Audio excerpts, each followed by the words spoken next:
So Washington beats USC. USC is now 7-3. They have 3 losses. They're 5-2 in the Pac-12. Their defensive coordinator was fired yesterday. And I think the biggest storyline to me out of this game is that USC loses. And I think Caleb Williams ultimately did himself a massive, massive disservice with the entire spectacle of what has happened this season and also how he handled himself after that game. Yes, he was seen crying, jumped up in the stands to his family. Of course, everyone's a competitor. Everyone wants to do well. Everyone wants to win.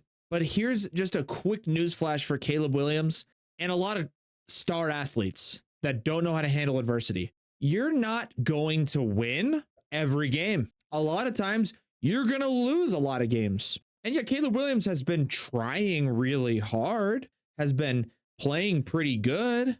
But first of all, there's a time and a place. If you want to have an all-out emotional release, I've seen it happen before. I've seen it firsthand. Time and place is not in front of thousands of people, in front of cameras on national television. And the talks on social media, oh my gosh, and this and that. What are this NFLs? And they're saying, oh, NFL scouts, and oh, I talked to this scout. He says it doesn't affect where we're drafting him. He's just a competitor. If you think Caleb Williams crying in the stands with his mom doesn't affect his draft status and where he's going to get taken in next year's draft, you don't know anything about these NFL guys. You don't know anything. When Bryce Young lost the second game of the year last season to LSU, did anybody see him crying when Joe Burrow was at Ohio State and wasn't playing well? Or even at LSU in the early parts of his LSU career and the team wasn't playing well? Did anybody see him crying? Or the quotes from Caleb Williams after the game?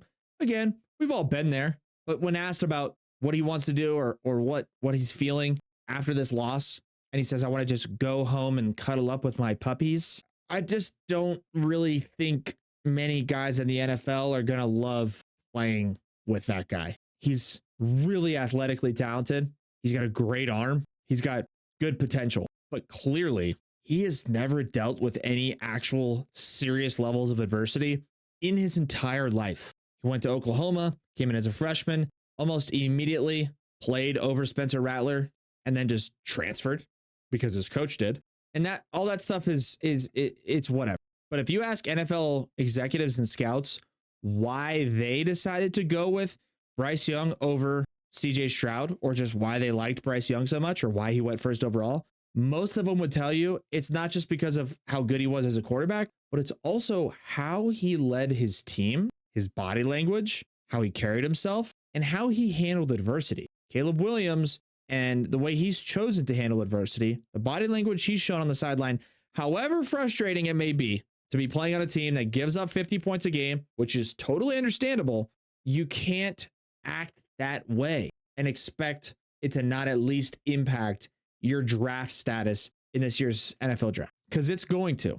Do I think Caleb Williams will go first overall?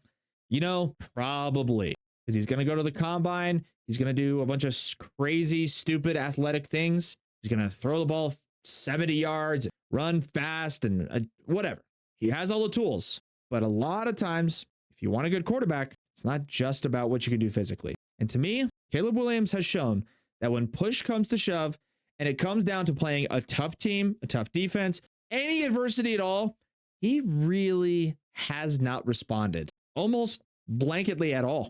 Played Notre Dame, good defense on the road, folded. Played Washington. Yeah, you know what? They gave up 50 points. But you know what, Caleb, you got to score 50 as well to keep up. And he didn't. And then he runs off the field to his mama, jumps in the crowd and starts crying. I don't love that. I just don't love it. I understand it's an emotional release. I understand it's incredibly frustrating. I understand everyone's competing. He's a competitor. He's this and this and this and that.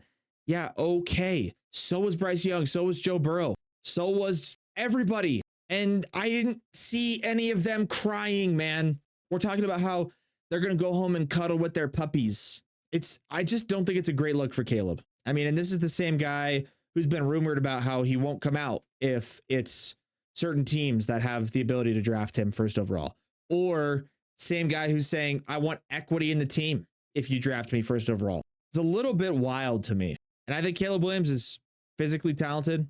Mentally, he's not a first round pick. Sorry. Mentally, he's not a first overall pick. I don't think it's really even close. And I'm not sure who would be. Depends on the draft, depends who's available, but not a good look for him. Not a good look for his future, his draft status with the antics after the Washington game. It's not a good look.